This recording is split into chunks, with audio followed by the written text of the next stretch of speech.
Welcome to Indianapolis, Indiana for the USA Club Rugby National Championships for this D1 men's semifinal between Old Blue out of New York City and the Chicago Griffins. Matt McCarthy with three-time Rugby World Cup scrum half Mike Petrie. Mike, two very good teams and storied programs, which should make for some exciting rugby in a jam-packed championship weekend. Storied programs is right. It doesn't get any better than this. New York versus Chicago, you name a sport. These two love to compete. And Old Blue, Chicago Griffins, this is as classic as it gets in the rugby world, especially in club rugby in America. I can't be more excited than I am tonight right now. You know, going through the bios, these players all have a common thread. They want to play for the nation. They want to play for the Eagles. They also, to get there, they want to play for Major League Rugby because they know they have to play professional rugby. And we got a sprinkling of MLR players throughout this lineup and these teams.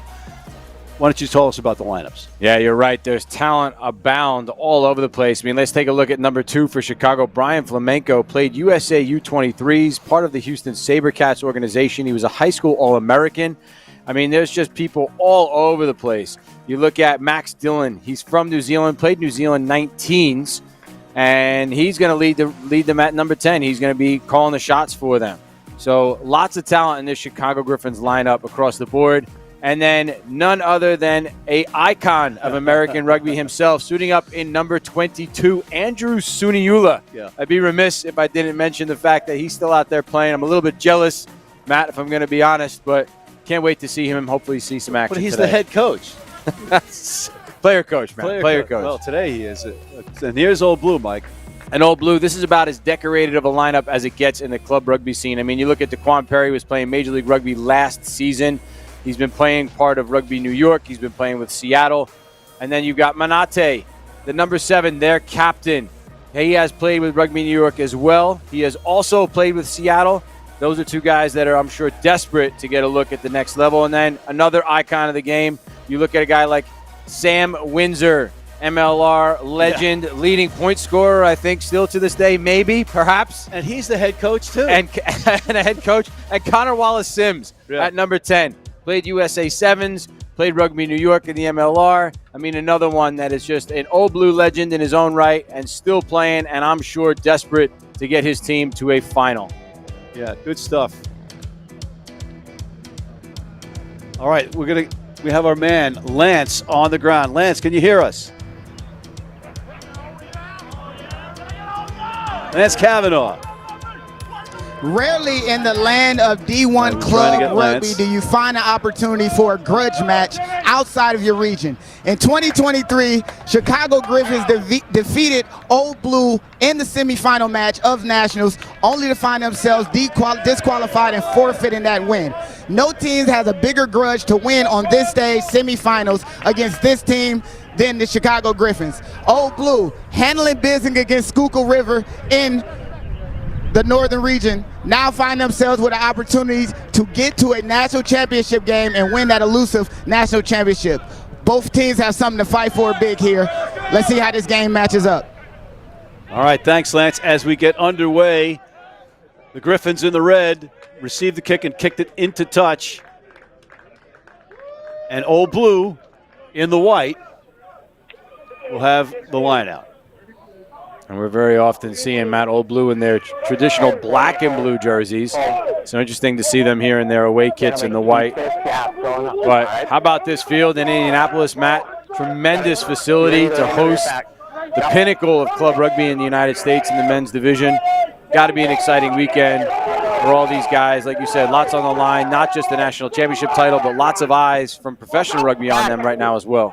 And the Griffins spoil the line out, thrown in by DeQuan Perry. And now the Griffins are looking to get some offense together. Ball bounces around a bit, but now the Griffins are turning it up the field.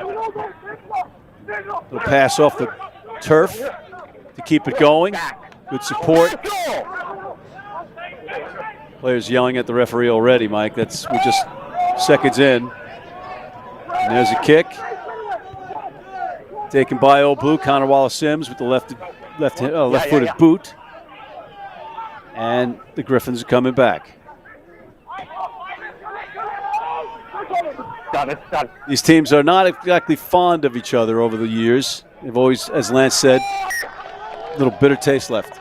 Matt, have you ever met or heard of two teams, one from Chicago and one from New York, that were good friends? It's probably just not how it goes. It's not part of the landscape of any sporting culture when you're from one of these two proud cities. And you take a look here at Chicago, trying to find some space on that outside channel.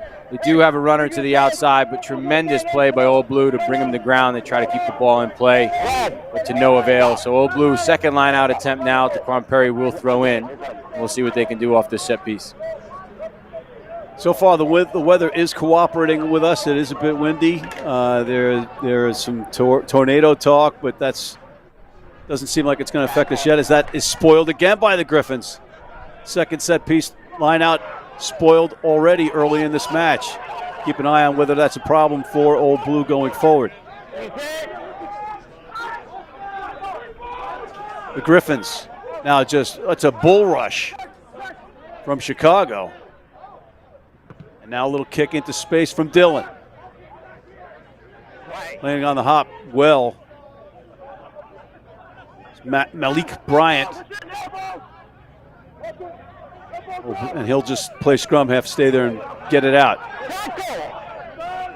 Tackle called. And there's a little kick into space. I don't know if that's going to do the job that he intended. Fielded well by the Griffins. Here comes a counter. That ball got blocked by Old Blue, and they recover the block. So a turnover for Old Blue.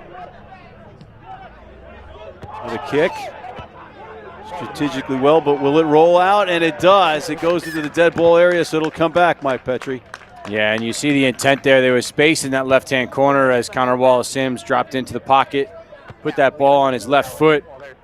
Had to get his hips a little bit more to that sideline, but great idea. Unfortunately, just out the back, so it'll come all the way back to the mark of the kick, and it'll be a Chicago Griffins scrum.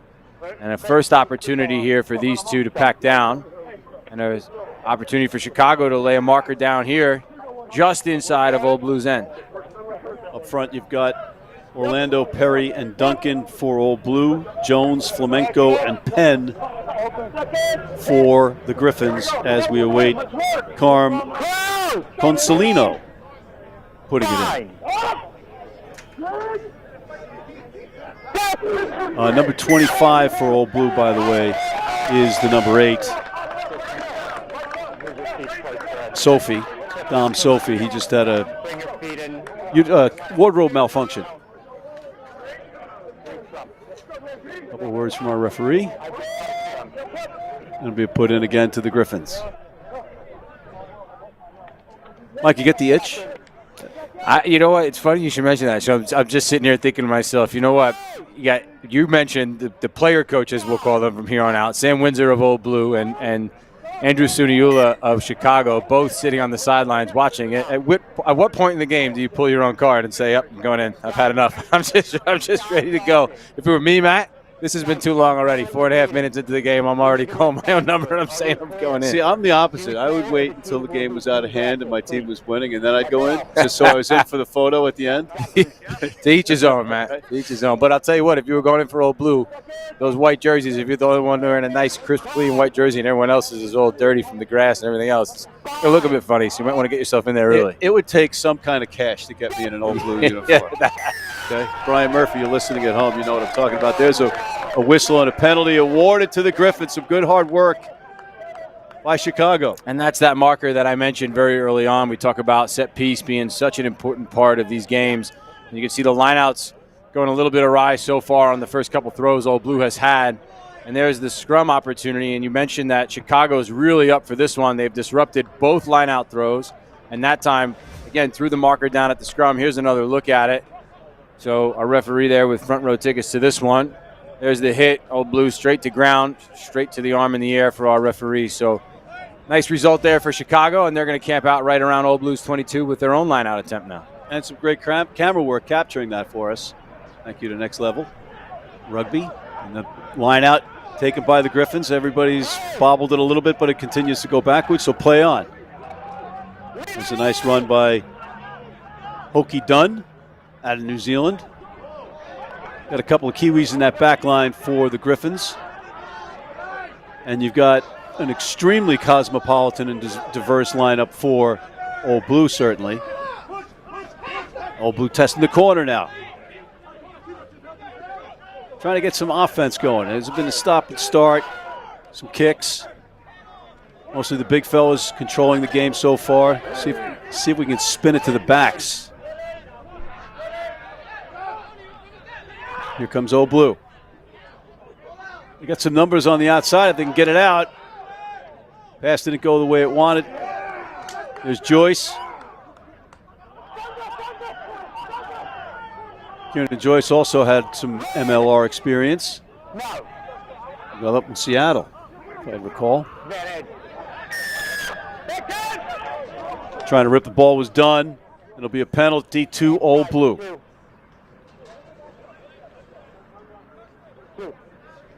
And as with any other game, Matt, you see the offsides call coming there, and discipline going to be a key factor in games like this. You get into the playoffs, you go this deep into the semifinals, and one of the things you want to make sure that you're talking about in your locker rooms and your player tunnels, whatever it is, or your player huddles or whatever it is discipline, right? You cannot give free real estate away, and that right there is a prime example of it. You got Old Blue under pressure here, right? And then you give away a penalty, and now next thing you know, here comes the referee's whistle for an offside penalty, and you are now backed up against your own goal line thanks to a great kick from Old Blue on that touch finder. So discipline is a key thing here for both sides. Talk about set piece being important. That's always the case. But in semifinal play like this, discipline can be a huge factor. Yeah, you know, they've worked hard to get here, right? And then you have to do it all again on Sunday if you win. That's what you get if you win. 2 games in 3 days. That's got to be tough, too. There's the line out again. It's not good for Old Blue, so they are struggling in that area. So it will be a knock on in the line out and a scrum down to the Griffins.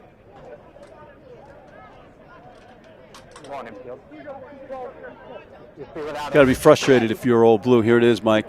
Got to be frustrated. And in this situation, I think, too, how about Chicago, though, backing themselves to go up in the air and to compete at lineouts? A lot of teams would opt to stay down in that situation, stay on the ground, keep all their forwards ready to stop an oncoming maul that you know is coming. But instead, they go up, they put some pressure on the throw, earn themselves a turnover. And so, make no mistake, they're still under pressure here. This is a tough spot to be in, a scrum just 5 meters out from your own line. So they've got to be careful. They've got to make sure they're cleaned up here. And that's going to be a penalty awarded to the Griffins. So, change of fortune.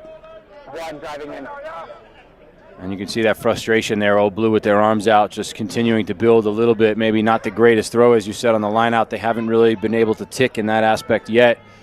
And then here, second penalty against them at scrums. So set piece, surely going to be something that their coach Sam Windsor is going to have a conversation with them about. If he's not already sending messages in with his water crew, I'm sure that message is coming. Here's another look at it. So you see them getting ready. Here they come on the engage. And as you watch the hips of the players in white, take a look at the loose head prop already, turning his hips on number 1 right there for Old Blue. Great work from our camera crew, and that's exactly what our referee is seeing. Yeah, again, now there's a also you see Belanaso. Let me say that again. It's Ricardo Belanaso. I'll get it. We'll get it. It's going to roll off the tongue as we go. There's Sophie wearing number 25 but playing the number 8 position. Franklin digs it out. Old Blue trying to get on the outside, running out of room. Puts it to the boot. Little chase. A one-on-one. Oh, a nice little spinorama. Good move from Clayton. I beg your pardon, Jenner, and it looks like a try for Old Blue. And it is. Nice moves. A little spinorama from Ollie Jenner, the Welshman, Mike, to get Old Blue on the board first. Great work from Jenner, and take a look at this. This little chip through here is really what sets this up. So it looks like they have nothing on.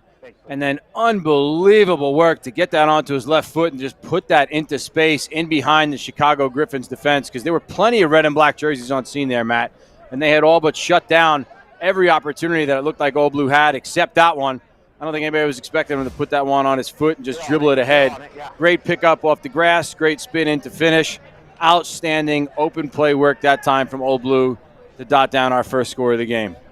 And the Welshman can also play fly half, and he's a medical engineer. So he's biomedical engineer. This is a sharp cookie. That's impressive stuff. That is definitely impressive. Joyce's conversion is up, and the flags go up, so the conversion is good.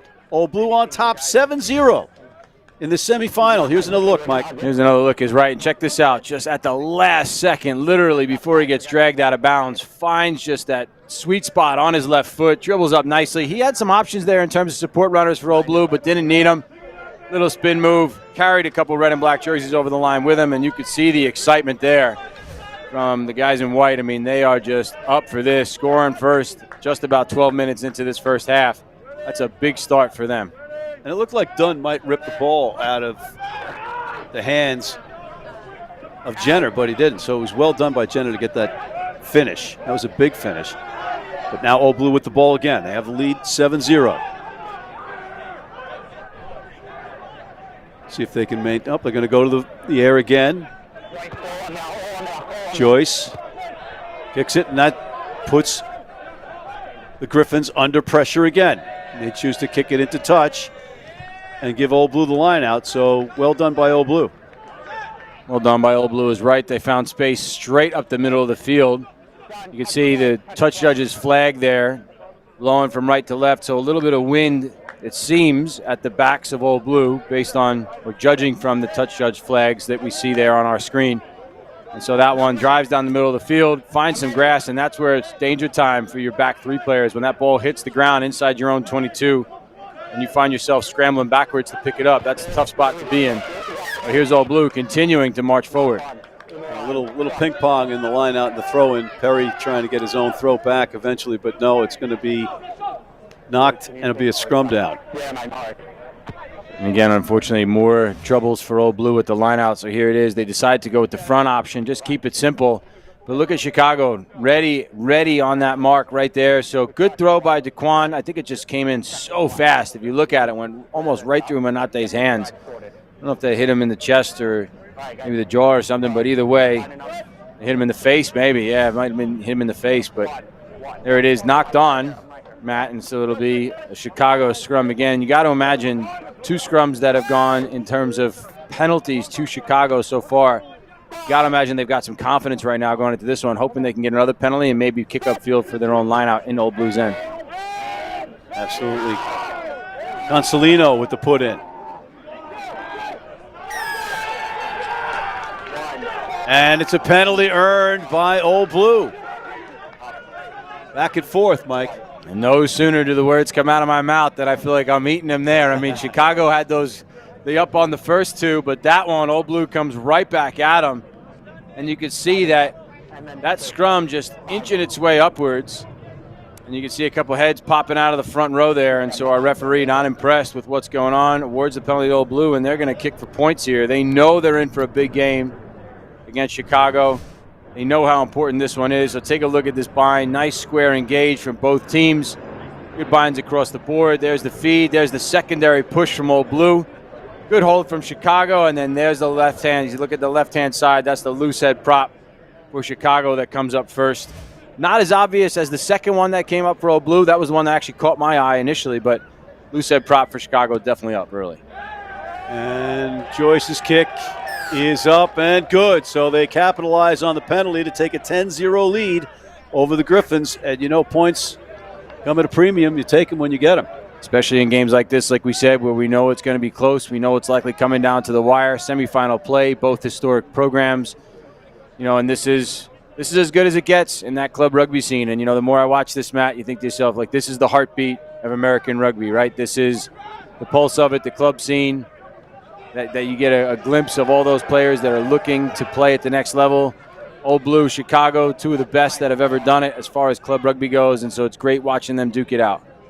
Yeah, and you know, there's no real farm system for Major League Rugby other than club rugby and some college stuff, right? So the clubs are really important in terms of the professional league and even the national team in the United States still. Oh, 100%. And I mean, club rugby in and of itself, it's great to see the standard that we have here. It's alive and well, and so many players that are so close to professional contracts and professionalism as it is. I mean, before the days of Major League Rugby, I mean, most of those players would have been playing in these games. These would have been Chicago and Old Blue with a lot of the same names you're watching in the MLR week in and week out. Absolutely. The Griffins take the line out, dart in some traffic, take it to the ground, and do so again. Rinse and repeat. Now trying to get it on the outside.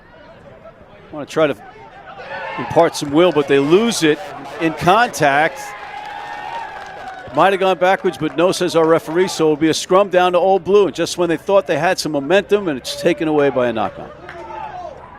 And a good tackle. Yeah, good hit by Old Blue. That jars this ball loose. So take a look. 2 white jerseys are going to be on scene. He tries to split the middle of them. I think the intent was maybe split him, get his hands free, but that's Connor Wallace-Sims. That's a big, strong left wing on the outside. Rips that ball free. So nice job by Connor Wallace-Sims and his counterpart there to get that ball loose and turn it over. And that was Nolan Corley on the carry out of the Beverly section or neighborhood on the south side. The Irish Enclave, they call it. I want to thank Brendan Brown of the Chicago Griffins for giving us the intel that we have for this match. And also Jeremy Hansen from Old Blue. Franklin digs it out. Little boot in the air and puts the Griffins on their back feet. They come and they kick it back. And that's into touch, and there'll be another lineout. See if Old Blue can win this lineout. Yeah, that's been a thorn in their side so far as we've watched this game. They've had a little bit of trouble bringing in their own lineouts. So, yes, they're in good field position. Yes, a good result, but got to get this aspect of play right. I mean, you're up 10-0, so you got a nice little bit of a comfortable cushion. But it's such an important part of your attack launch is this particular aspect of play, so you know this is an area that Daquan Perry, no doubt, is going to want to start to hit his mark right now on this throw and launch a really good attack. Throws in, they go short, and it works this time. Old Blue. Right in the middle of the field is Sophie, wearing number 25. Joyce. Clayton. Beg your pardon. Bryant. And another whistle. And another penalty.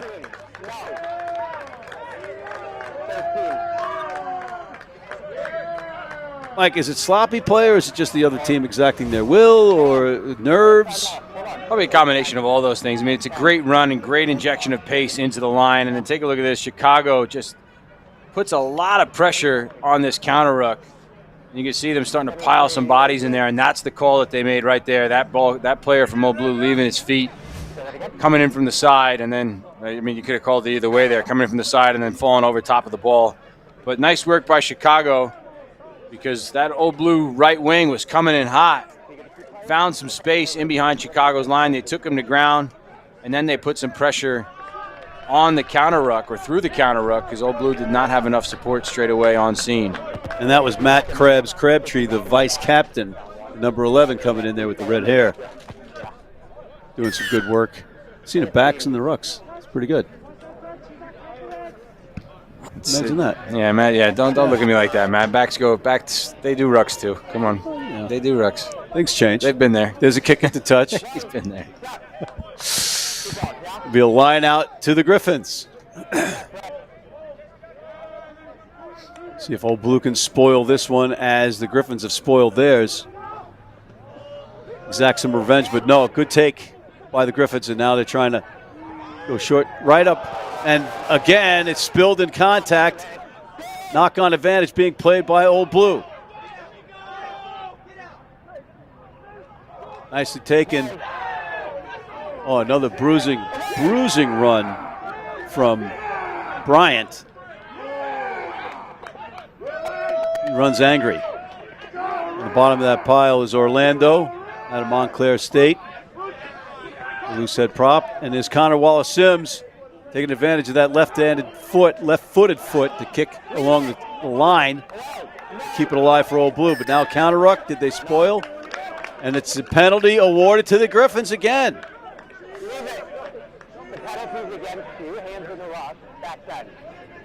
Hands in the ruck. Can't do that. Yeah, so there it is, our referee. Just, again, another aspect of play so far right now. Old Blue's up 10-0, but there's certainly some things that they can address with their coach, Sam Windsor, when they get together in their team huddles or whenever they have an opportunity to do it. Lineouts would certainly be one of them, but that's the second penalty in a row that they've had at the breakdown. Moments ago we saw one, and here's another one. Take a look at this. So turnover ball's on the ground thanks to the kick from Connor Wallace-Sims. And then here they are. We talked about discipline being key, and that ball spills out, and our referee's this straight there, sees it and says that's because hands are in the ruck. Ruck had already formed. Here's the line out taken by the Griffins. Consolino gets it out. And a boot in the air by Dillon. Almost taken on the fly, but knocked forward. And that looks like it's Crabtree, the vice captain, and he is not going to be happy about that. Nice play by Chicago that time. I like the crossfield kick option. And this hits him in stride. Oh, that was a great kick. Right into the breadbasket, really. I mean, look at that. What job from our camera crew. Good coverage by Old Blue coming across. I mean, that would have been probably stopped in his tracks if he catches it. But nonetheless, pinpoint accuracy just doesn't get brought in. And I like the idea from Chicago that time. You know, a lot of teams in that area of the field, they'll just put one up on the 22, force the back three of your opposition to try to manage a high ball. But I think that the crossfield kick in a lot of circumstances is very underused, and so it's great to see Chicago having the confidence to give that a shot. All right, Franklin puts it in and takes it back. Joyce with a little stab of a pop kick, and it's taken by Old Blue. Great pursuit. Ollie Jenner, the Welshman, his motor just keeps going. Joyce this time passes it back. Roberts dances in traffic, takes it to the ground. Referee warns the Griffins to leave it, and they do. Orlando has a crack. Now it's on the outside a little bit more. Perry, though, with a crash from the hooker position out on the wing, and it's a knock-on. Well, speaking of confidence, I was just talking about the kick from Chicago and the confidence to put that crossfield one in. How about this one over the top of the Chicago Griffins defensive line from inside their own end? I love this option from Old Blue. There was a blitzing Chicago defense. Their back three was very deep. And so they ping this one right over the top, and you get the feeling that on that grass, that ball is not going to travel very far. It might just sit up, and it does exactly that. Regathered by Old Blue, and then unfortunately, a handling error stops them in their tracks. But I absolutely love that option from Old Blue in that situation. Just put that ball over the top of the line, send some on-field, send some oncoming runners from the midfield and your right wing to chase it. Great work by Old Blue. And, you know, Perry is no slouch running. He had some sevens experience, believe it or not, as a hooker. And there's another whistle. I think if I'm not mistaken, he played in the National Club Sevens Championships in Seattle ways back. That's highly likely. I think you'd see a lot of the same faces, and especially with the likes of these two teams. I mean, some of your standout players, I'm sure, would be involved in just about everything. You don't often see 7s and 15 specialists really in the club game. I could be eating my words here, but for the most part, you see a lot of the same faces in those different arenas. Some may stand out more in one aspect or another. They may stand out more in 7s or more in 15s, but you will see a lot of those same people. I'm sure like Connor Wallace-Sims is one of them who I thought was playing fly half map, but is on his usual left wing spot where I'm used to seeing him. So great work by Chicago here, though, to actually earn themselves another penalty at scrum time. Captain. A little disbelief on the face of Orlando. This is a third penalty on white one. Right. The first was for his feet coming out from under him, and the last two were for driving in and walking around. We need to drive straight through, keeping our weight underneath us. At this point, it's a safety concern. If it continues, I'm going to have to card it. It needs to be sorted, and I need you to start working with him on this. Back 10. So let's take a look here. This is going to go against number 1, Orlando, for Old Blue. The thing that the referees are going to look for is the hips. So let's have a look at this scrum. So as the ball comes in, the ball comes up that side. That's tough. I mean, they get a good push on. His hips do kind of stay square. The other time, I think his hips were blatantly inward towards the center of that scrum. That one, I think they just got a really good shove on the left-hand side. I'll tell you what, from a referee's perspective, that has to be the hardest aspect is that, like those scrum penalties. I mean, you really have to know what you're looking at. That and a breakdown, obviously, are the two places where I think the referees earn their pay. Yeah. It's like translating, Chinese or something. It's a difficult task if you're not familiar, if you're not a front row person. Here's Chicago trailing 10-0 with about 15 minutes left in this first half. Back and forth game, but Old Blue taking advantage when they had to get up 10-0. Some punishing tackling from the captain. And now he disrupts. And it's a whistle and an Old Blue penalty earned.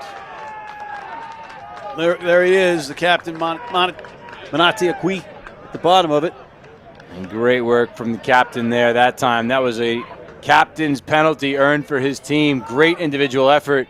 You see him make that crunching tackle, get right to his feet, and then wait for the right opportunity because Chicago only had one player over top of the ball on that breakdown.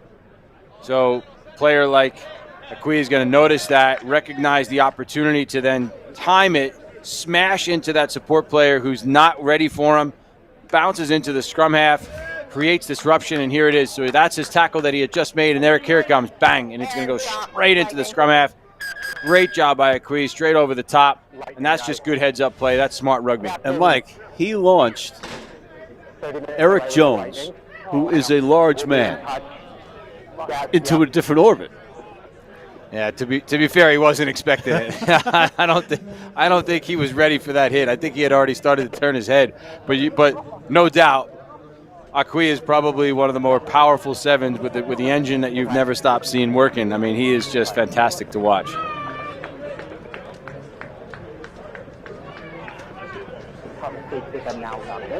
When we come back, all right, ladies and gentlemen, from what we can tell, we had lightning in the area, which means we're going to have a delay, and I think it's a minimum of a half hour. We'll check on that.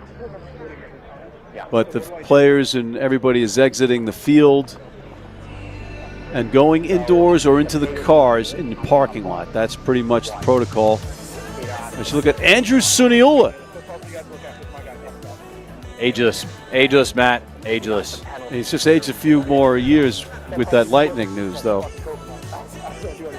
But, all right, we'll be back. Don't go away. We will have more, we promise. Tune in later.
Hey,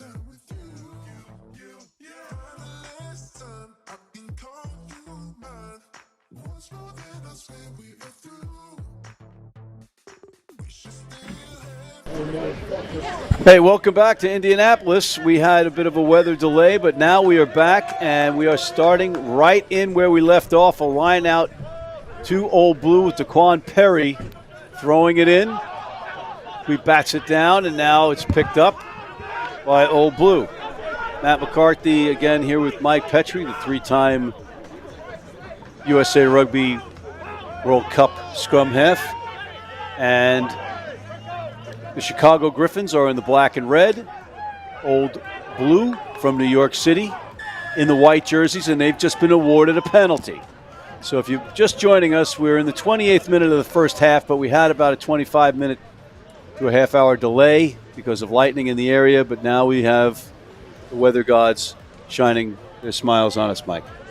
And hopefully the kicking gods shining down on Old Blue right now as they have their second attempt at goal, and this one from near the halfway mark, so a big booming kick they would need from the left foot here of their fly half to slot this one through. But again, well, he's a burly-looking fly half. If yeah, anybody's going to put it through, yeah, kind of like a truck driver. I see the build there, Matt, for sure. But I'll tell you what, this is definitely a long-range kick, and coming straight out of the locker room after a long break like that.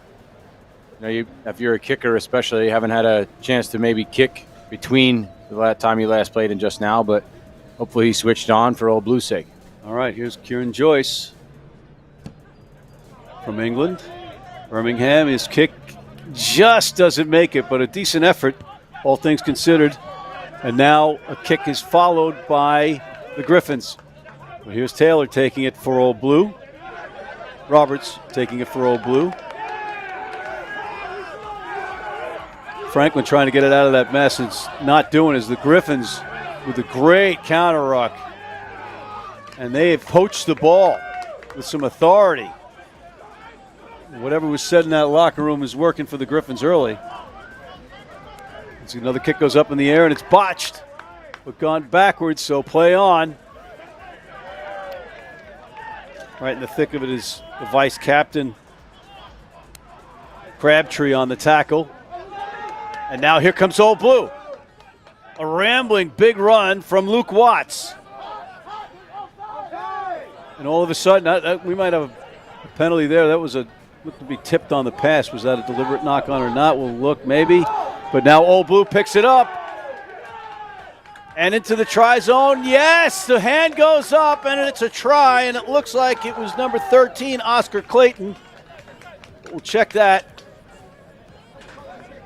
Wow, what a response. What a response is right. I mean, you were just then talking about whatever was said in the Chicago Griffins locker room. They had a fantastic turnover at the breakdown. Good body position, good steal.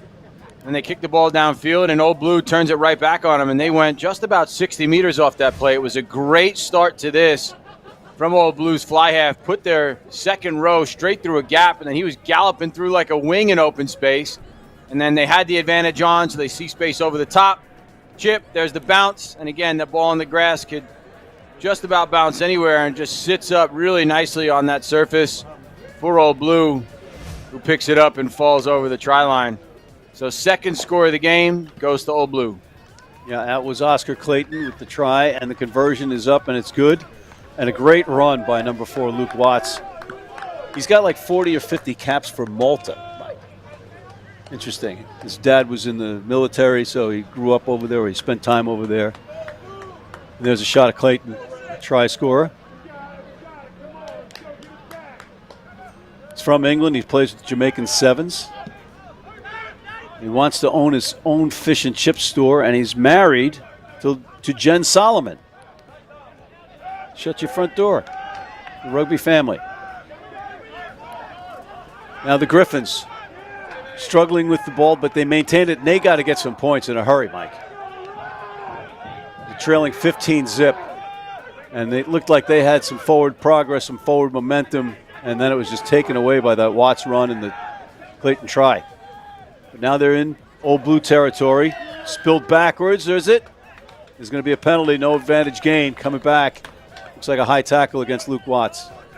A high tackle is the call indeed, and we're going to come back now Chicago earned themselves this penalty off of a great steal again at the breakdown. We talked about breakdowns being an issue a little bit for Old Blue before that lightning delay.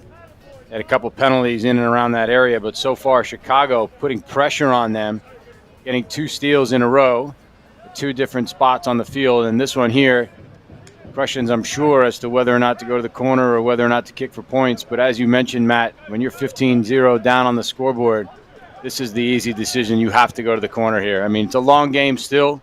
You could argue that taking points just gets you something. You can no longer look up at a donut and you get a little bit of confidence out of that. But nonetheless, you go to the corner. You've had some momentum off that kickoff.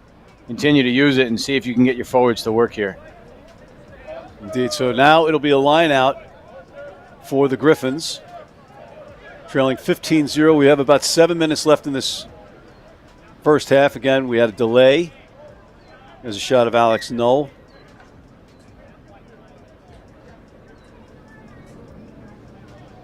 And a whistle, and now we're going to get everything going. And you see the flags, the wind has died down considerably. So we got some pretty good weather right now. The line out taken by the Griffins, and they are driving. And they continue to drive at the back of it. Brian Flamenco still driving. Old Blue coming in for the side perhaps, and it's a penalty. Yeah, Mike, there you go. It's another penalty against Old Blue. Will Flamenco take the quick tap here? And this is the momentum that Chicago needs to get themselves back into this game. Quick tap is definitely an option, although their lineout just worked really well against Old Blue, as you see. Captain here asking some questions about the penalty. I'm sure maybe give his team a chance to take a breather. But we're back at it now, and they look like they're setting up for a quick tap. There's Manate Akwi from South Sudan. His story is amazing, the captain for Old Blue. Went to Kenya. We're going to come back. Because of war, he went to a camp and had to live in a camp, a refugee camp in Kenya, and that's where he learned how to play rugby. Now he's had runs in the MLR with New York and Seattle, and now he's trying to defend and keep the Griffins out and off the scoreboard, but they are inching closer and closer. Immovable forces just going at each other. The ball spills out. Somebody finally finds it.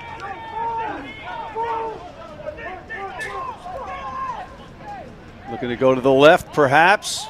Just inch forward and maybe create a different platform, and it's knocked on. What defense from Old Blue, and you can see the frustration from the Griffins. It's so close for Chicago, just inches from that try line at one point, but just facing a white wall of defense, just smashing them backwards. And here it is. Here's the setup. They reach down to grab that ball and just unlucky that time. That is unlucky. Wow. You know, you got to tip your cap to Old Blue playing that defense, though. Whistle, is it an injury?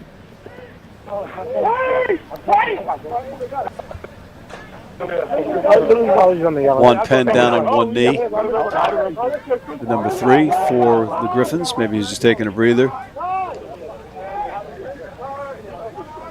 Might be a contact lens thing.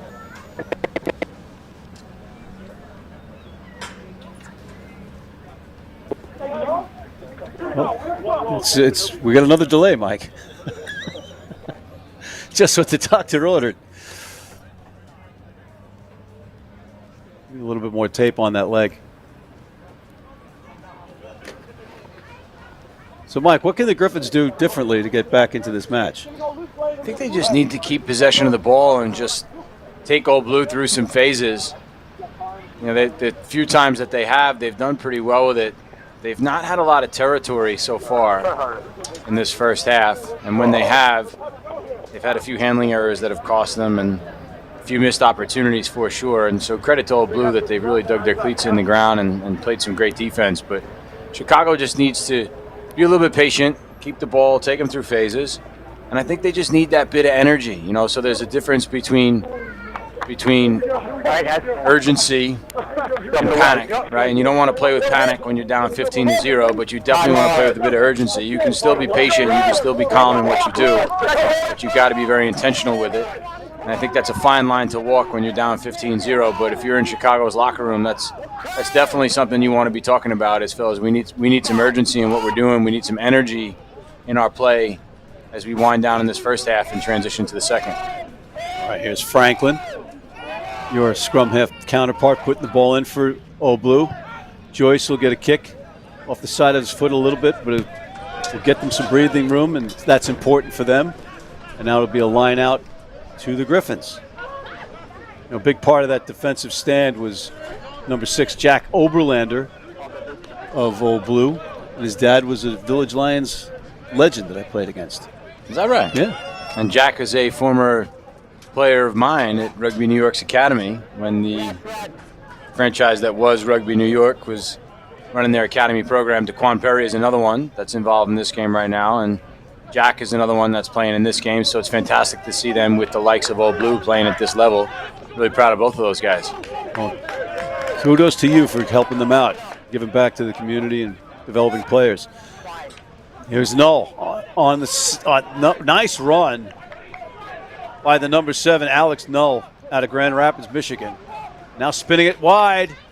A little bit of room. A nice offload from the number 4. And did he stay in? He has so far, but Old Blue trying to drive them into touch or out of bounds.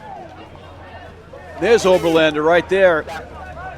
Went to Syracuse, and he's a Play Rugby USA product as well. So the New York City pathway, kind of like my counterpart here in the booth, Mike Petrie. Not a bad pathway to be on, Matt, but I'll tell you what, Chicago, that's the energy that you need. Those sequences of phases straight away, 1, 2, 3, same direction, right across the field, put your winger into space. I mean, they were one slip on an Old Blue defensive play away from being in the try zone. They were so close. They just didn't get support there. So great job by Old Blue to drag down the ball carrier very quickly and then turn that ball over. But Chicago stays in and around that 22, and you've got to imagine right now at this point in time, as you wind down in this first half, this would be huge for Chicago to get some points on the board before halftime out of this play. There's the throw in from Flamenco. He's at the back of the scrum. They're driving. Not really getting anywhere just yet, so they'll pass it. There's a nice run. That's done. There's a loose ball. That's the live ball. Somebody's better clean that up, and they do.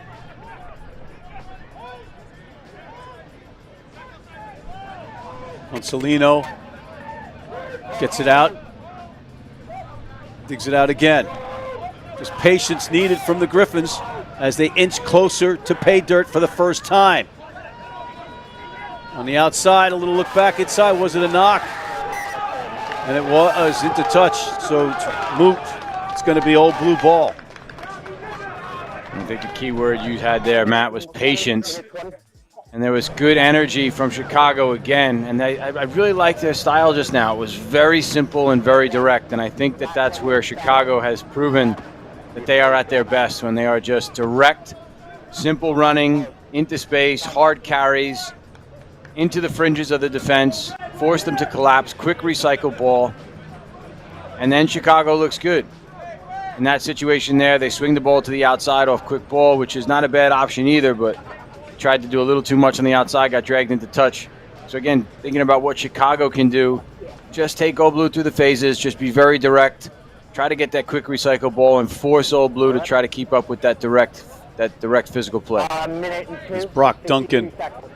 He's a large man coming back to that pack for Old Blue. Yeah, a little bit of confusion perhaps on the part of C.J. Artuso and Nolan Corley, the 14 and 15 of the Griffins. But, you know, it's a game just decided by hairs. And I'll tell you what, Matt, Mike, we got about 1 minute left in this. Just about a minute to go, and I'll tell you what, you were mentioning it, when that ball gets slung out to the backs after several phases of forward play, I mean, it is your responsibility to look after it, and that's tough when you're an outside back and you either get dragged into touch or make a handling error. I mean, that's not a big confidence jolt for your forwards. There's Sophie. Pounding it from the number 8 position. Joyce with the boot again. And into touch. So as we wind down, this will likely be the last sequence of this first half, with Old Blue leading 15-0. Griffins desperate to get into the try zone to get some points on the board. This would be a huge defensive stand for Old Blue if they can keep Chicago out of the try zone. Since we've come back from that lightning delay, this has really been, with 1 or 2 exceptions, this has really been a lot of territory for the Griffins since that kickoff. So Old Blue scores, Chicago kicks off, and they have been camped out down here since that time. They haven't been able to show anything for it, and that's not going to help them. You got to throw that ball in straight unless it's not being contended, and that one was, and it was not in straight, so it'll be a scrum down to Old Blue. Yeah, you can see where the line-out jumper caught that ball, definitely nowhere near the midline or towards the tunnel of the line-out. So we've talked about line-out woes for Old Blue, but that was a big line-out for Chicago and a huge missed opportunity, because now this is undoubtedly the last play before we head off to the locker rooms for halftime. As we watch Nicholas Franklin get ready to put it in, he's the AIC product. Played 7s for Jamaica. He is a nifty player. Puts it in. Gets it out. Now Old Blue looking to pad their lead perhaps before the end of this half.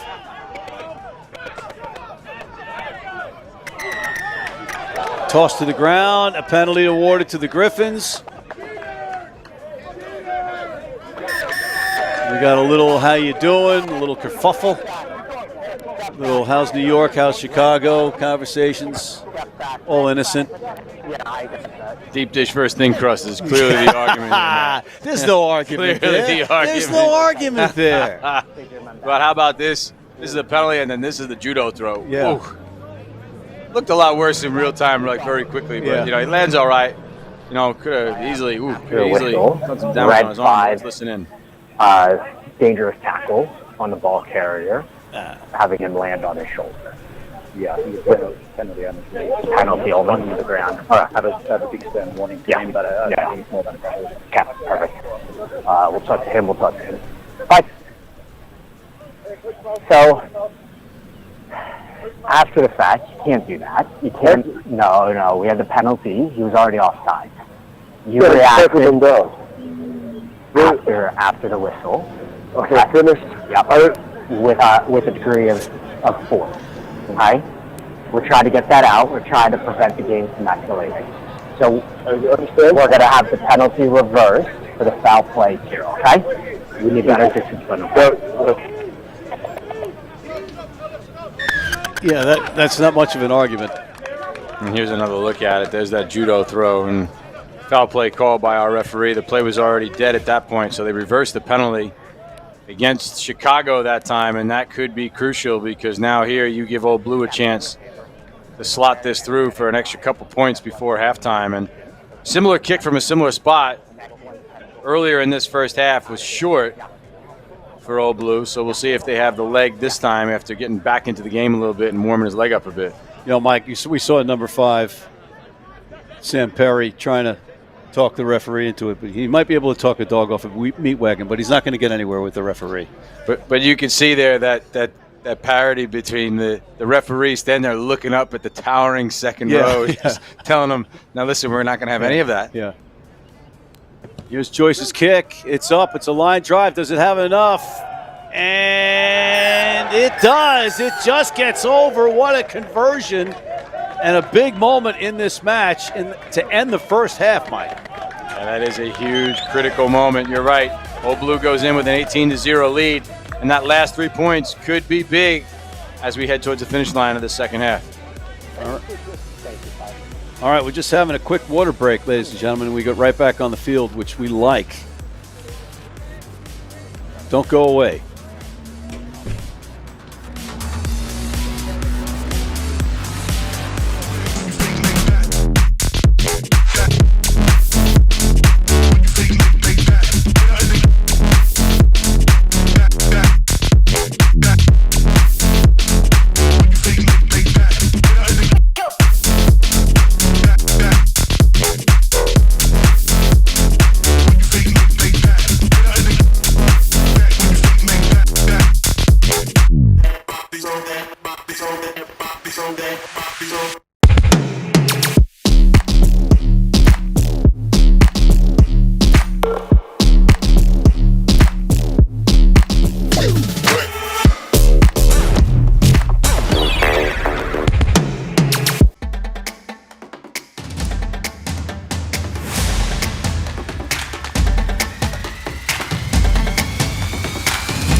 Welcome back, ladies and gentlemen, to our second half between Old Blue and the Chicago Griffins. Old Blue out of New York, the Chicago Griffins obviously out of the second city, or the Windy City, and they trail the New Yorkers right now by a considerable margin, Mike Petrie. And, we didn't have time to discuss things in the shed as you might normally, but quick adjustments maybe by the Griffins.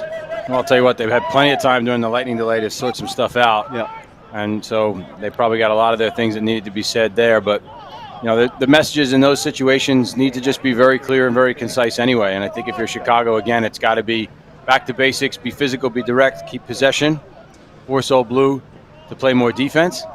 And then if you're Old Blue, just continue to carry this momentum. You have all the confidence and all the wind in your sails right now. And any opportunity to just punch one more in very quickly would deflate Chicago, I think, at this point. All right, there's a shot of Nolan Corley, the number 15 of the Griffins, as we await the line out. And ball's in. Here come the Griffins. That's a good burst up the field after the line out. And now Dylan puts it up in the air. Who's got it?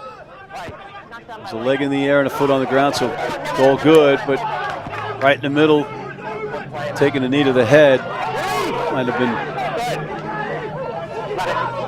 Bryant.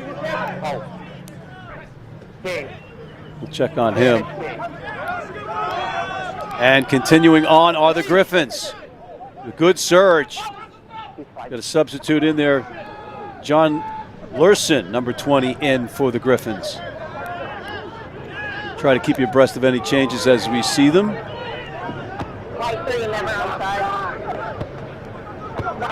Crabtree with a pass to the outside. Now it's the Griffins looking one more, maybe. No, but some good defense coming back. A big collision there with Null.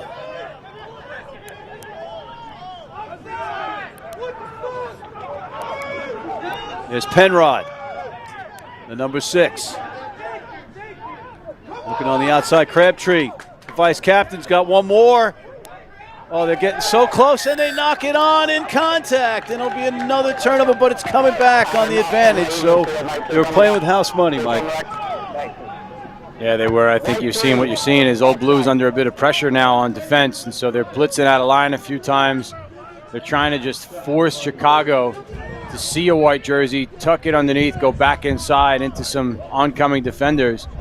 But Chicago looking like they're having some rhythm at the start of the second half. And again, that's that energy, that's that direct play that they've needed so desperately as the ball goes out of bounds. And we'll see who ends up with this one, line-out-wise, Matt. Yeah, I don't know if that's the way he intended that kick to go. I think maybe a little bit of wind perhaps might have knocked it down. But he was trying to kick it out to get the line out. But I guess they're served the purpose because they have the line out anyway. He seemed to have been directly in the middle of the field, so maybe misjudged how far he had to kick, but luckily for Chicago, it falls out in their favor, and so they have a shot at it now. But they do take that line out, and that was a critical take, especially considering the 18-0 lead for Old Blue. You got to make up 18 points. You got to get a try here, no doubt about it. As they are driving, feeling that urgency. Can the Griffins do it? Will Old Blue hold them out? And it's a try. See who's at the bottom for the Griffins. And it looks like Brian Flamenco, the hooker, with the try. That's a bit of a flamingo there, I guess. I don't know. I see what you did there. I don't know what that was. Ding, ding, ding. It's the bad humor man. But how about this? This line-out execution. So great throw over the top of Old Blue's opposition there.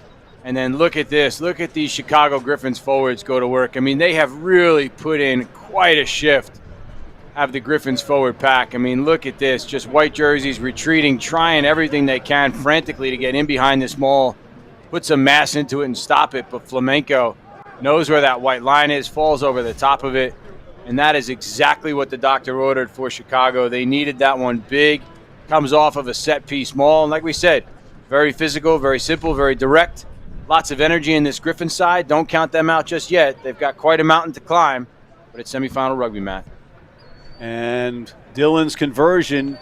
Line drive is up, but the flag stayed down. But at least getting on the board. And there's a shot of our try scorer, Brian Flamenco, who is a USA under-23, a Houston SaberCat, and a product of Fort Hunt Rugby as well. So he's been around the block.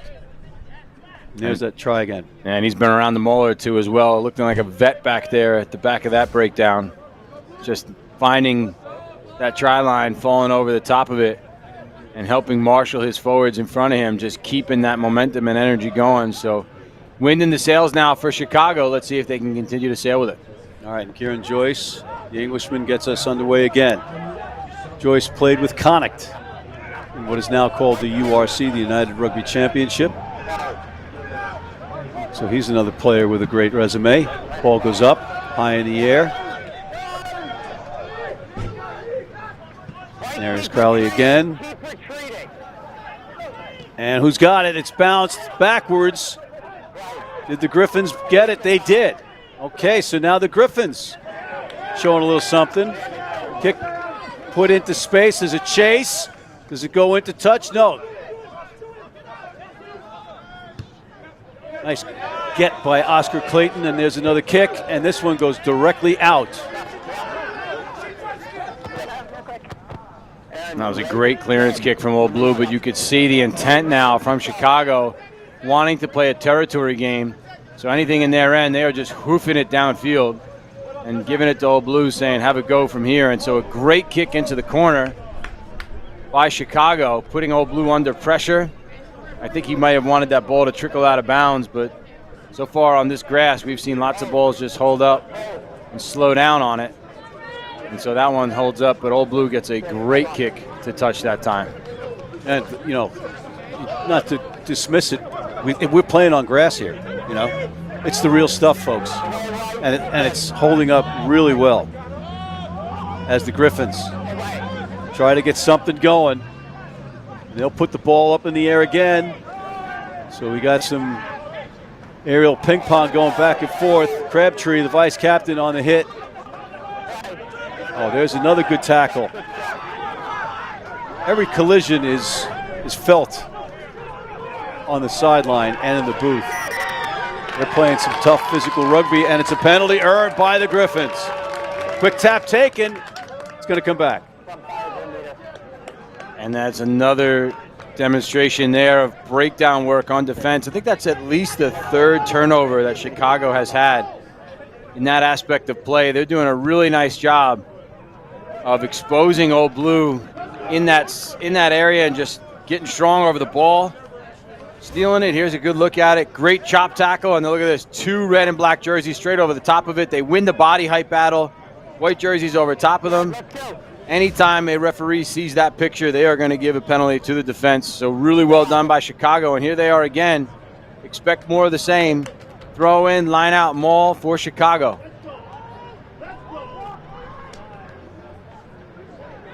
All right, here we go again. And taken into touch. And that'll kill some momentum. Well, actually, it's going to be a line out. Went off white. You can see some shock from some of the Old Blue players. But I'll tell you what, for Chicago, I was a little surprised that they ran that peel down the short channel. I mean, they just scored a try off a maul. I mean, it's a bit far out. This now we're a little closer. I would hopefully expect to see a maul here. It worked so well for them the last time. If it ain't broke, don't fix it. Let's see what they go with. And also, you've got Luke Rogan as the assistant referee. He's no slouch. He knows what he's doing over there. Assisting Aaron Davis, our head referee. Now it spills backwards. Here comes Flamenco again. He's the lone try scorer for the Griffins thus far. Pouncing on the ball. Ball on the ground, man on the ground. Simple philosophy. And there's a whistle. Again. Gonna have a conversation, Mike? Yeah, you have to. This is now discipline issues for Old Blue. I think our referee at some point is going to have a conversation with Old Blue's captain. 3-7. 3. You're number 3, right? Yeah. The second time you dove through the ruck and either made contact with 8 or come off sides in that format. Okay? The second time close to goal. It's still in the ruck. You can't play the 9 leg. Correct. I didn't see anyone second time. Let's keep the standard. Wait. Since you heard our referee that time, let's keep the standards. One too many penalties and a lot of the same. You can see what Old Blue's trying to do. They're trying to smash through the Brooks and try to put some pressure almost to hurry the scrum half, if you will, right? And either force a bad pass or maybe prevent them from getting to the next breakdown quickly because the number 9's then on the ground. But it's working to their disadvantage now because it's proving costly in the discipline area. And so here we go, another line out for Chicago. And that was Brock Duncan walking off the tight head, number 3. And on the short side, here come the Griffins. It's Manny. I beg your pardon. Is that number 18, Mike? We'll check it. But nonetheless, whoever got it, it's a try for the Griffins, so it's at least 10 points now. It's number 18, Michael Alamo, just off the bench. And that was a great job by Alamo as well. I mean, watch this. Ball comes out the back. You know that this is not what anybody expected to have happen. And then one-on-one with a scrum half. I mean, well, you feel bad for him. That's a front row forward coming on fresh with a fresh set of legs, coming right down your channel. Yeah. Tongue hanging out and everything. I mean, he is excited and up for it, but man, I'll tell you what, I don't know that I'd want to be that number 9 in that 5-meter channel with that running down my channel. Yeah, and you know what? They're going to remember the Alamo. Yeah, oh, Matt, I see. I like that, Matt. Huh? That was great. That was great. I think we got number 19 in for, let's see, that's Ryan O'Neill in for Dustin Penrod for the Griffins. We'll check that as that kick comes just across the face of the posts. So chipping away at that lead. Now it's 18-10. So hold on to your hats. Don't go away. Chipping away is right, and I think this is what you're going to see now. You'll see the kickoff. You'll see Chicago again just regather it if they can cleanly, hopefully, and then just blast this thing downfield, hand it back to Old Blue, and force them to make mistakes out of their own end or kick it back. Kieran Joyce bouncing that ball. Sets, and he puts it up. And it's dropped, but knocked backwards. Fortunately for Griffins fans, but man, they keep you on the edge of the seat, don't they? Now they're spinning it wide, and on the outside, no real room. It's Eric Jacobs, the captain, the number 4 on the outside, playing wing there temporarily. Now it's dug out by number 21, Jeff Hain, in at scrum half. So the Griffins bringing in some reinforcements. Ball outside again. Contact made. Old Blue up on defense. There's Crabtree to Penrod. Griffins need to be careful here, though. We got it. They earned themselves a penalty, so I was just about to say the Griffins need to be careful. They've gone side to side almost from the exact same spot where they received the kickoff, and they had gone through about 5 or 6 phases, and that's where things can start to go wrong. And up to that point, we had seen them play the territory game. They put some kicks downfield into Old Blue's end. Worked out nicely for them. I'm surprised they didn't go back to it, but nonetheless, they get a penalty in their favor, and you can see to a certain extent Old Blue at this point, maybe some of the frustration starting to mount. But you cannot give away penalties in this end of the field. So good tackle by Old Blue. Here's that little quick sidestep from Chicago. And then here comes our penalty against Old Blue. And Mike, just take a look at Eric Jones, the number 1, and Michael Alamo, the number 18. They've got to be tipping 600 pounds at prop. for the combined. Griffins. Yeah. Combined, of course. Yeah, that's a big unit up front for sure, Matt. It's just it's mind-numbing. They're coming on the outside. There's Corley. Corley's got a man. Good defense from Old Blue, though. Forces the Griffins to toss it back in, and now Old Blue reaps the rewards and turns it over. Hey, leave him. He's down. Move away from White, get off him. Come on. Malik Bryant rubbing that chin. He's had a very physical match, the number 14 for Old Blue. Where is it? Yeah? I think everybody's probably had a physical match, but here it is. Ooh, just head in the wrong place in contact there, right in front. Ooh, that smarts for sure. It's like he hit him in the sternum with his head. Yeah. Yeah, it might have been the stinger grabbing the neck. Yeah, just an awkward position to go into contact that time. You can see the intent was there, the aggression was there, but body position was just out of form a little bit. So I hope he's okay. But we'll reset. Our referee stops play. The ball will remain with Old Blue, who was in possession heading into that breakdown. So Old Blue, though, still under pressure here. A scrum around their 22. Chicago right now has a lot of the momentum, a lot of the energy. But if you're Old Blue, just take a deep breath and just play your game that you've been playing.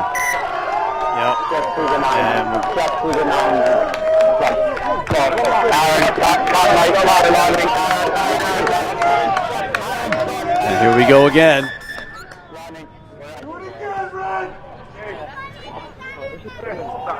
I had nothing to do with it. Lightning like they called it. All right, the news that we didn't want. It looks like we have another weather delay. Anybody got a Snickers? Okay, so we know what we're doing now with these things. We're pros at it, so we're gonna put a graphic up that tells you how long that we think it will be. Hope it's less than that, so make sure you keep checking periodically, because they did come back earlier on this last one than we thought. But we do have a weather delay. And there's Aaron Davis. He is the one having to give the news. All right, well, safety first, Mike Petrie. Yeah, sometimes just how it goes, and like you said, safety is the priority for sure. You see the players just walking off the field, and they'll get another rest, and that's that. We'll be back soon.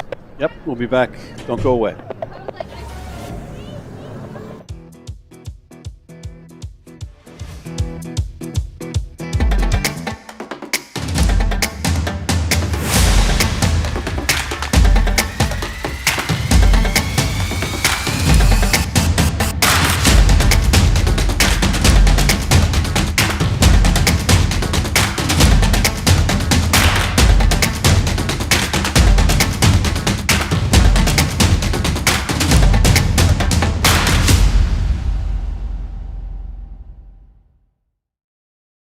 I have to say my favorite Thorne product is creatine, white protein, vitamin D, super EPA, fish oil pills. I chose to take Thorne supplements over another brand because they're sports backed. We know it's tested and it's safe to use. There's a wide variety of benefits that range from sports performance to neurological benefits. I know it helps me increase my lifting capacity. That they're third-party tested, that they're NSF certified. And they also taste great, so that's why I choose Thorne.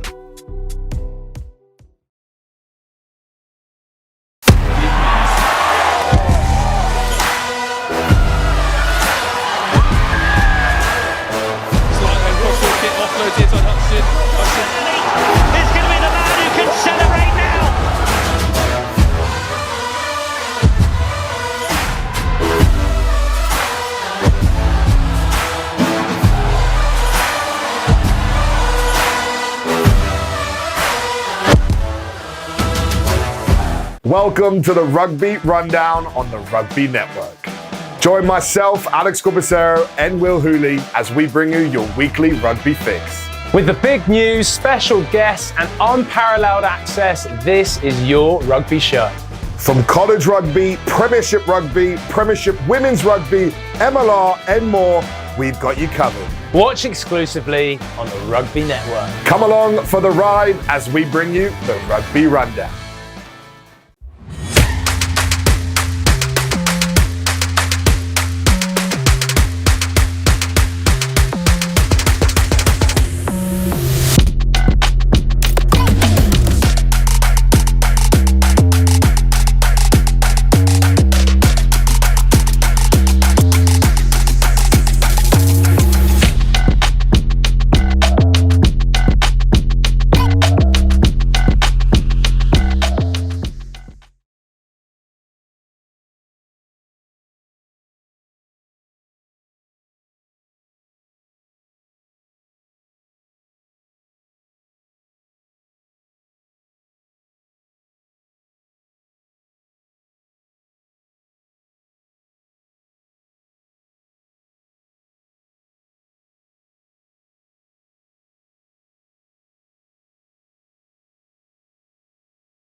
It's time to hit.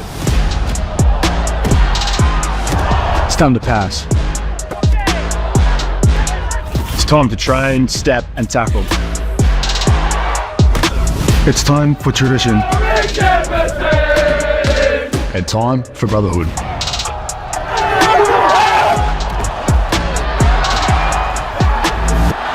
It's championship time, America.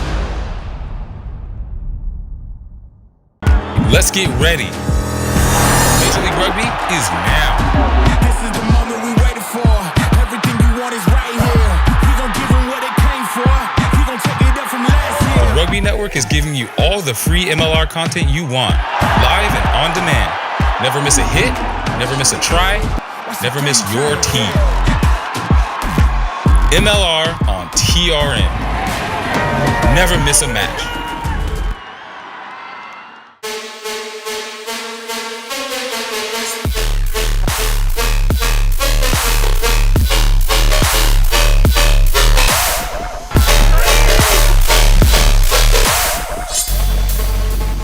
Whey protein is my favorite product. Best part about it is I can have it straight after a workout or a training session. My favorite product is vitamin D. Back in DC, we practice a lot indoors, especially in the winter, don't get a lot of sunlight, so having some vitamin D is important. We select Thorne because we know it's tested and it's safe to use. Welcome to the Rugby Rundown on the Rugby Network, as we bring you your weekly rugby fix. With the big news, special guests, and unparalleled access, this is your rugby show. Watch exclusively on the Rugby Network. Set of Baker wearing that 8 on his back, and here's your early opportunity from Wayne Vanderbank looking to cash it in. Class and skill on display, and it's the Free Jacks on the board. With the right plan, the right team, and hard work, even the most unpredictable events can be overcome. At USI, you have the whole team on your side, protecting you from the unexpected and making sure you bounce back better than ever. We take the time to understand your concerns and provide solutions with customized game plans for you and your business. It's Major League focus and results for you, and we call it the USI One Advantage.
Time to hit. It's time to pass. It's time for tradition. It's rugby time, America. It's Rugby Time America.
I'd say my favorite Thorn product is creatine, white protein, vitamin D, super EPA, fish oil pills. I chose to take Thorn supplements over another brand because they're sports backed. We know it's tested and it's safe to use. There's a wide variety of benefits that range from sports performance to neurological benefits. I know it helps me increase my lifting capacity. That they're third-party tested, that they're NSF certified. And they also taste great, so that's why I choose Thorn.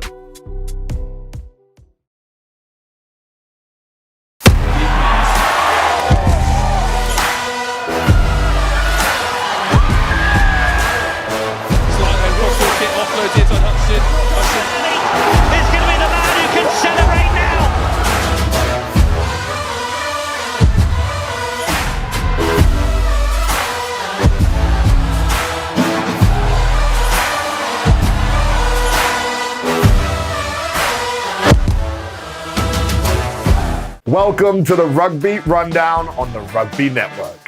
Join myself, Alex Corbicero, and Will Hooley as we bring you your weekly rugby fix. With the big news, special guests, and unparalleled access, this is your rugby show. From college rugby, Premiership Women's Rugby, MLR, and more, we've got you covered. Watch exclusively on the Rugby Network. Come along for the ride as we bring you the Rugby Rundown.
Play.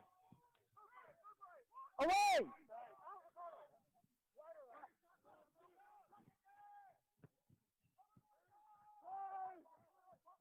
Five.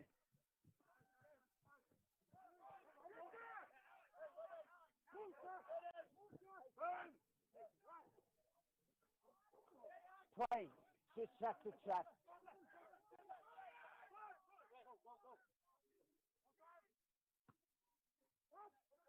White, good.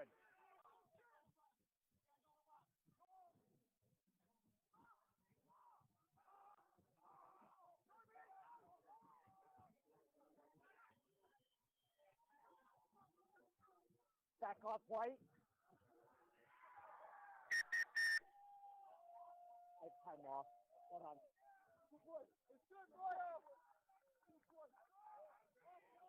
From my side, I have back off white. I agree. And I'm happy with the grab. Try water, guys. Time on. Let's go.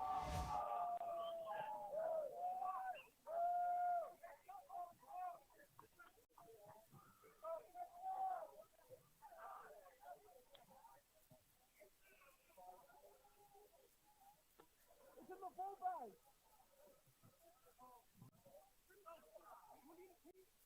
Yeah. Come on, bro.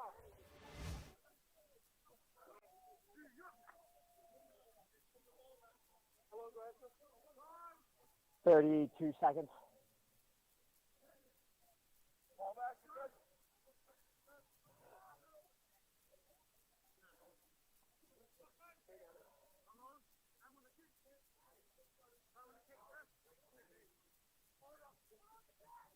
$15.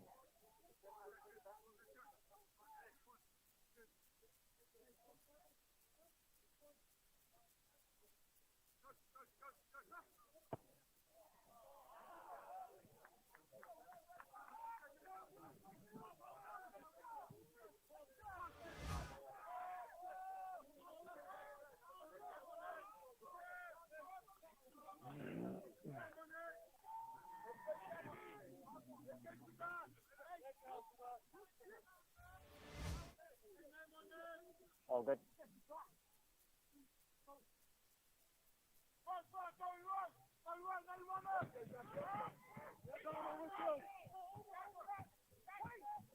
Out. Back.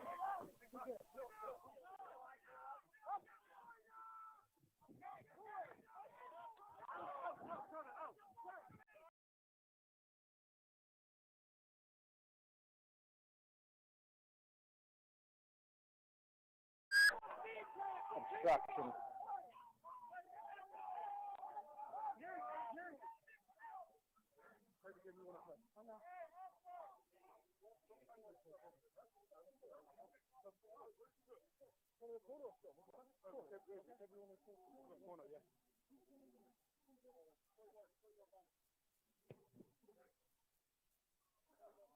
On the 5.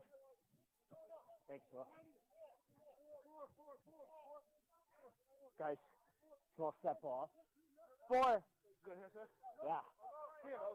Keep this safe. Numbers. 4. If you are inside the 15. Go ball. Hold. Time off, ball.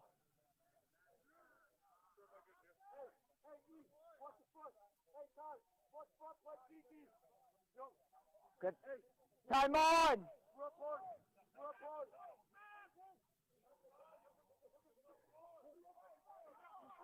Play. Held his line. Red's on. Red is on.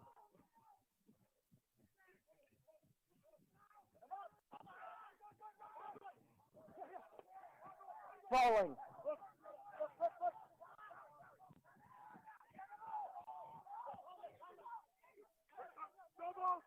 Out. Play. Hands out. No.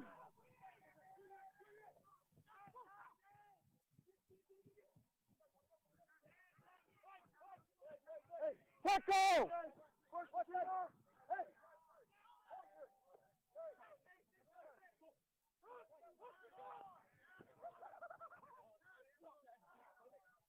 Good.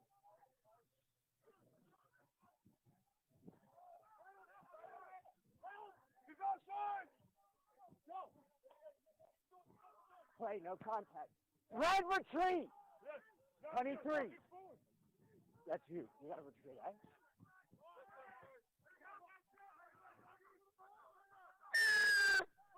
Initial rolling. Initial rolling. Gotta roll.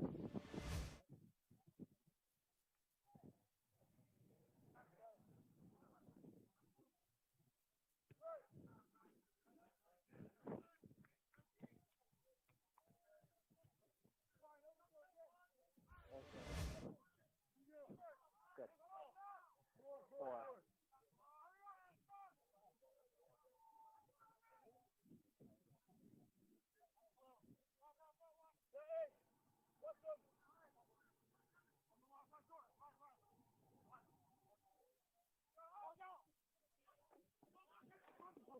Release. Leave it. No. He's on the chest. I'm happy.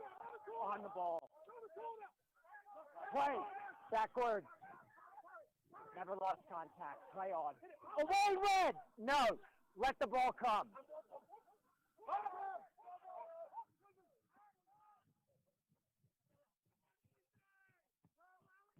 Play on.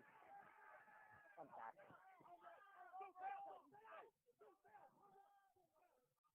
Hold red. Play, guys.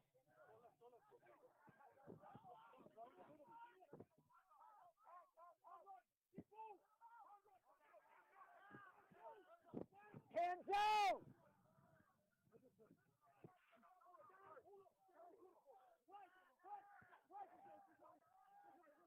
Playable.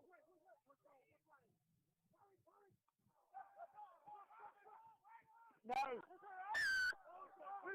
Slow. No, he's still under. Guys, that's their third. Quick. Point selected. Points. Guys, points. Yeah.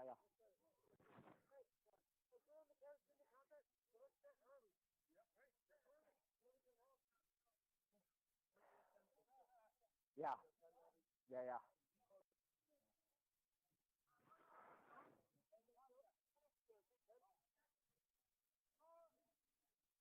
Two. Yeah. No. Yeah.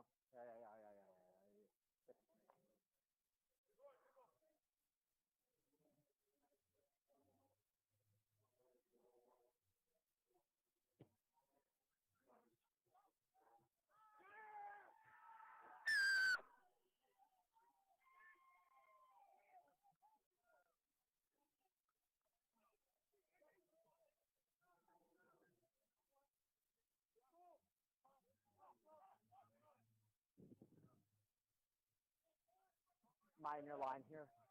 Perfect, thank you. Yeah, he's gotta.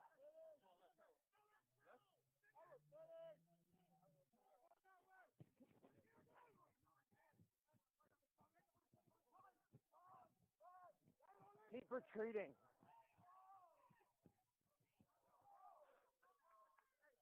Okay. How many? 6.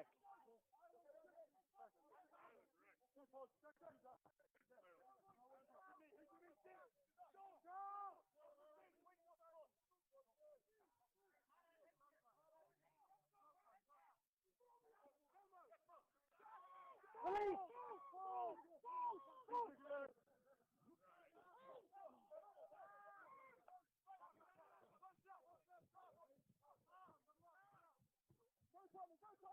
Hey, on the ball. Turnover's fine.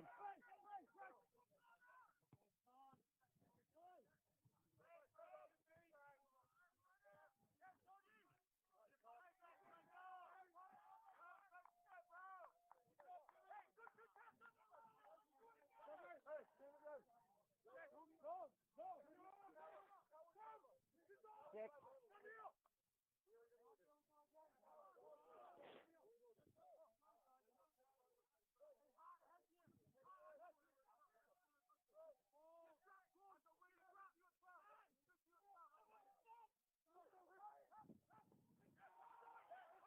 Leave him alone! No! No. Oh, that was fun thing. Tackle! No! Away, red! No! Tackler. 7, not rolling. Penalty advantage.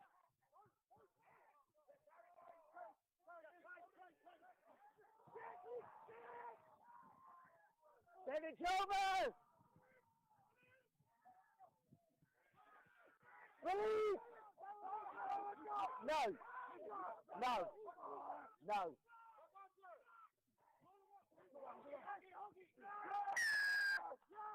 Right. 5. Look, tackler needs to roll away first. tackler. There was no tackler. Yeah.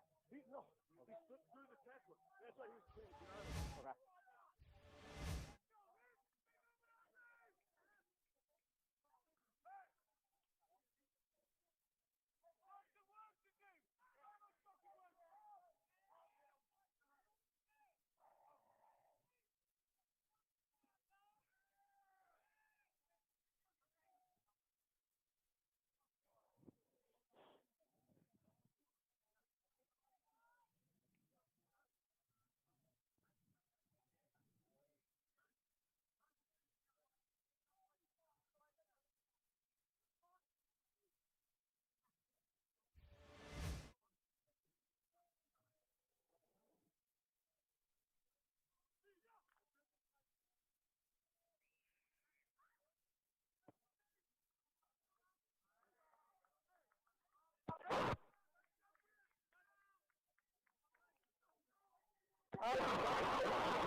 Hold.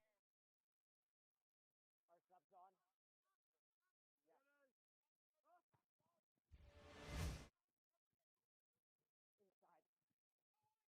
Inside. 5.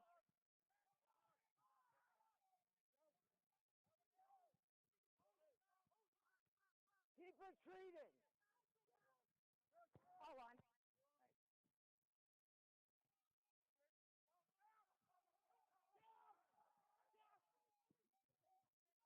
Play.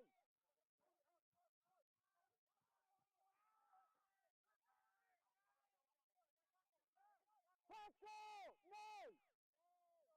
Stop. Stop. Fight. Hold the ball. 5. Captain.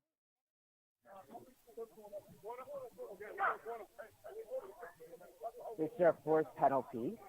Tackler needs to roll away. Okay? Hey! The tackler's fine! It's the tackler's slow! Good. Time on.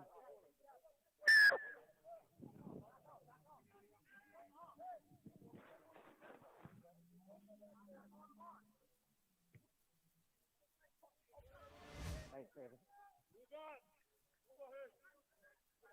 Wait, let's go. Numbers! Guys, let's not slow it down. Come on.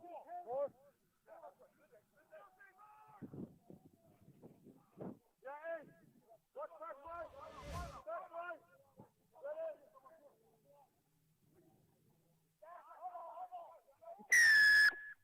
Jumping across. Jumping across.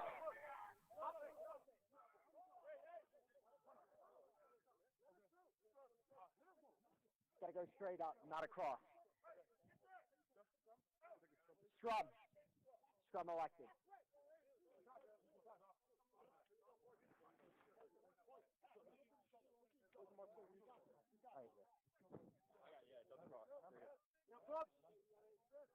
I'll remind you next line out. I'll remind you next line out.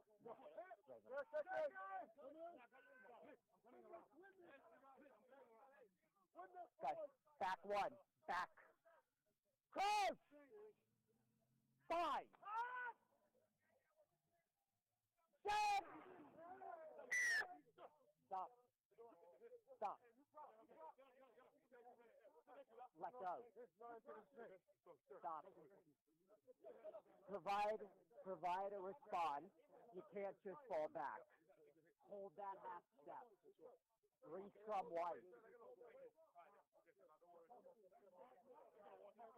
White, red, let's go.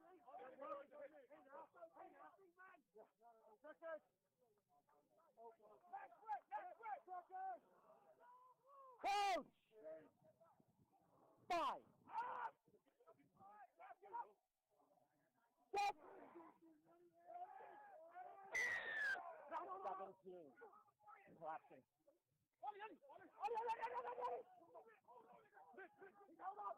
Come on! Away, Red!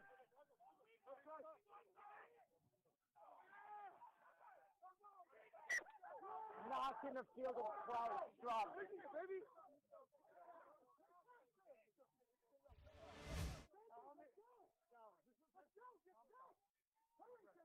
17. 17. I'll work on it. Just keep your feet under you. Yeah.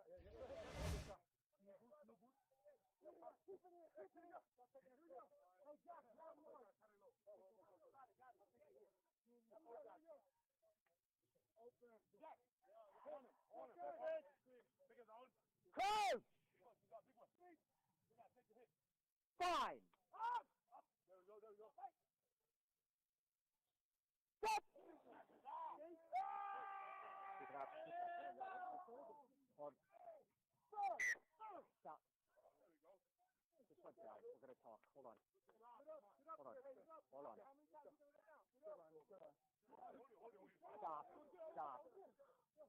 Your bind needs to be further. Stop. Your bind needs to be corrected. Step in. Your bind is fine. Okay. So may we move over? Come this way. You mark. There.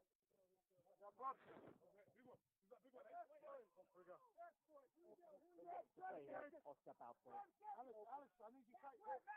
Step in! 10 more seconds. Big one. Fine! Next one, brother. Step! And now!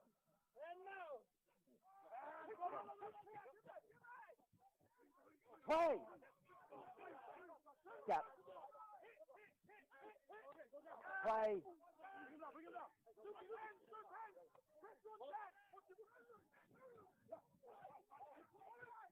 No.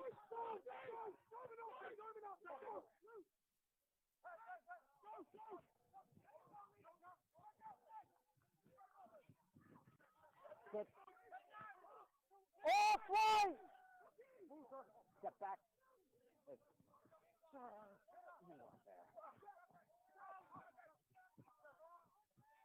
Fine. Hey. Yeah.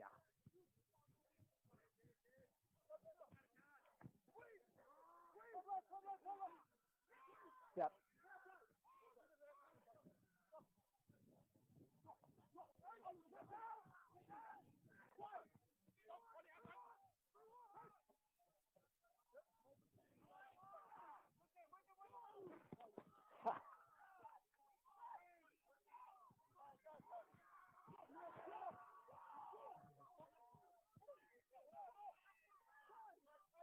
Away!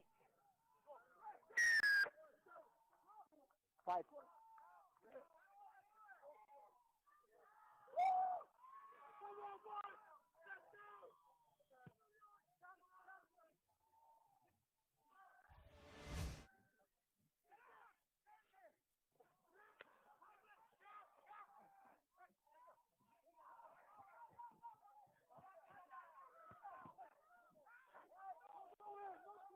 Ball is available. Use it.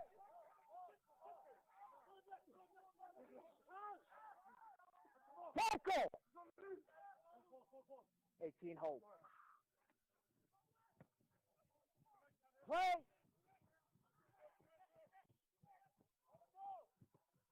Behind the 50. Yeah. Survive.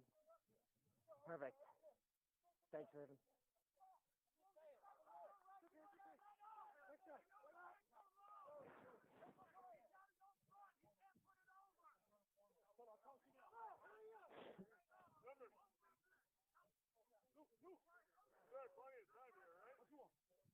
Guys, let's go. Let's not slow it down. Red, stop. Good. White, let's go. Got to pick it up. Time. Guys, we have to keep the pace high. We're not slowing it down. Next time's a free kick. Time on.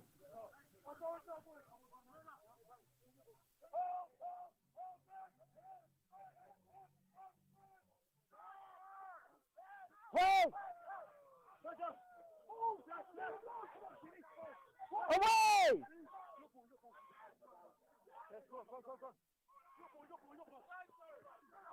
Play.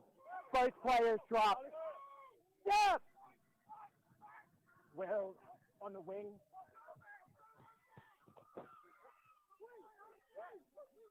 He had contact. Play on. He has the turnover. He had the turnover, guys.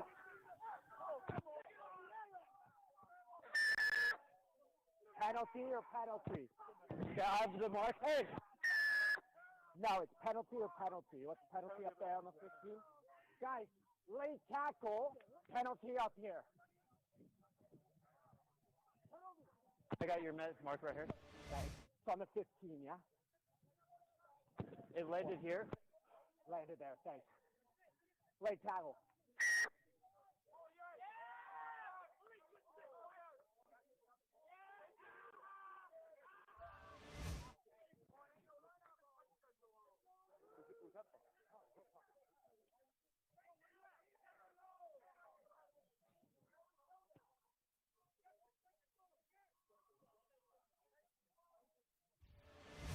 Perfect. Thanks. Aaron, 3 replacements for White. 4. Sub on. 5 off. Time off. 5 White. Stop. 5 White. 9 White. 5. 4 White. 4, 5, and 9 White. 4, 5, and 9 White. Sub. 4. 4, 5, and 9. 9. Stop. White. They're coming. Yes, I have time off. 8 red. 8 red off. 8 red off. Thank you. I still have time. Hey, I got it done. What's your turn? Wait. Wait.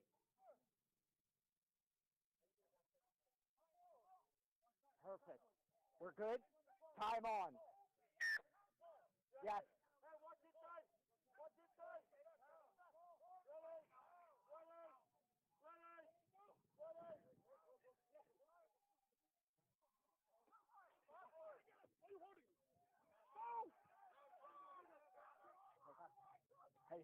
Hey. Done. Leave it, boys! Leave it! You gotta let him go. Stop. White, step back. Red, step back. Captain. Come. Tackling behind the rock, and he's not letting go of his leg. We've got to manage your players away from that. You're not needed. No, he's captain. They need to let go. Release. We're done with off the ball. Same thing. All right. Talk to your players. Speak to yours. We're coming to the penalty here. Anymore, they're getting sent. We're not having it. We're having rugby. Talk to them.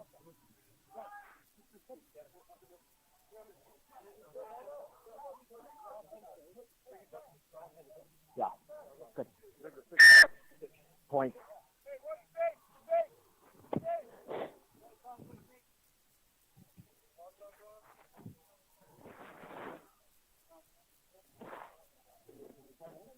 The time's right, yeah. Time should be started, guys. Okay.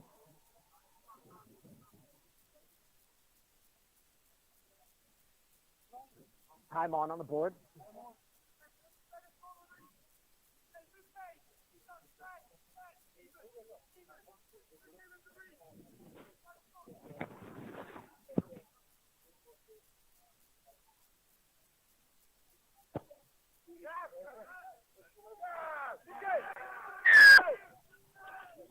Okay, Aaron, 3 white replacements. Yep. 2 off, 13 off, 10 off.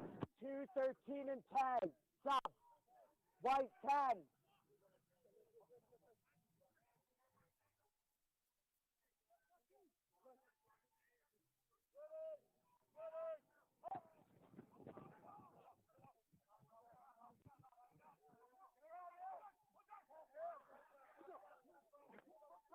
Away.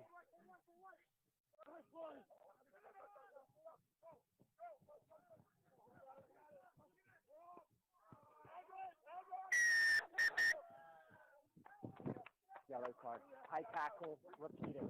Off. Hey, forward in. Free ball.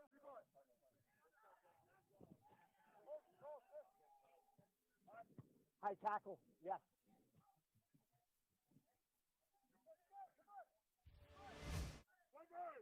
Red, step. Red.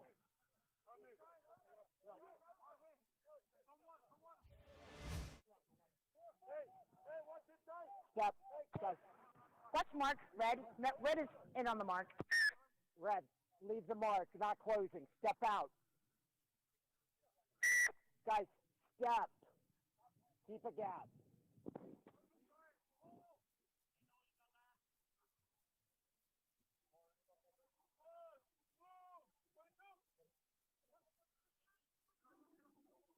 Backwards.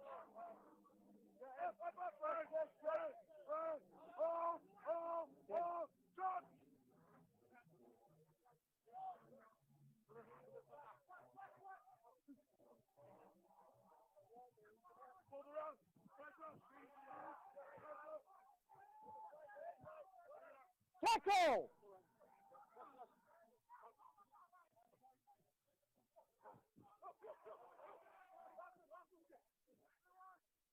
Hey, play!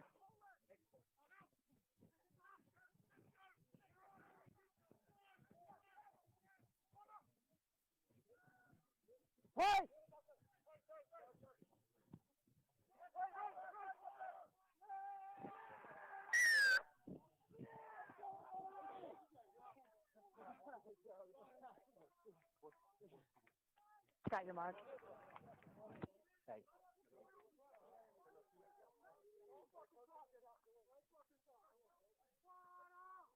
You kicking? You make the last 9 seconds, that's time.